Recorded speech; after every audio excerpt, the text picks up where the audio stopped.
দর্শক বন্ধুরা আবার সবাইকে স্বাগতম রোহান বেঙ্গলি ব্লগসে। এসে গেছি পানিহাটি শহীদ কলোনির যে 100 ফুটের বড় দুর্গা হয়েছে তার ভিডিও নিয়ে। তো চলো দেখা যাক কেমনভাবে গড়ে উঠেছে 100 ফুটের বড় দুর্গা। এসে গেছি সেই 100 ফুট দুর্গার একদম কাছাকাছি। তো চলো দেখি কেমন হয়েছে তাদের 100 ফুটের মা দুর্গা। অসাধারণ সুন্দরভাবে সেজে উঠেছে, দেখতে পাচ্ছ। এই হচ্ছে সেই 100 ফুটের মা দুর্গা। দুর্গা দেখলেই আমাদের মনে পড়ে যায় দেশপ্রিয় পার্কের সেই বড় দুর্গার কথা। আবারও এখানে গড়ে উঠেছে পানিহাটির শহীদ কলোনিতে।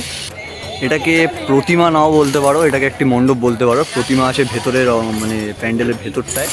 তো ঠাকুরের মুখগুলো খুব সুন্দর করেছে, অসাধারণ সুন্দরভাবে গড়ে উঠেছে শহীদ কলোনির এবছরের যে 100 ফুটের দুর্গা এবং তার মণ্ডপ।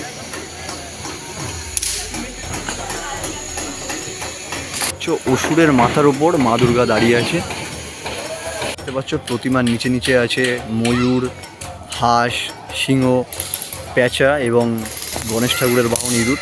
আর এই হচ্ছে গোটা পুরো মা দুর্গার যে স্ট্রাকচারটা, সেটা অসম্ভব সুন্দর করে তারা গড়ে তুলেছে এবছরের মণ্ডপ।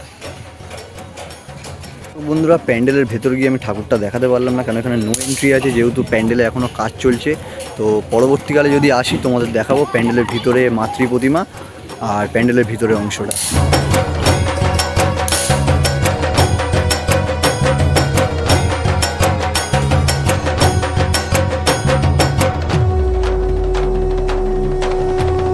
দর্শক বন্ধুরা, তোমাদের দেখালাম 2024-এর দুর্গাপুজো পরিক্রমার আরও একটি নতুন ভিডিও।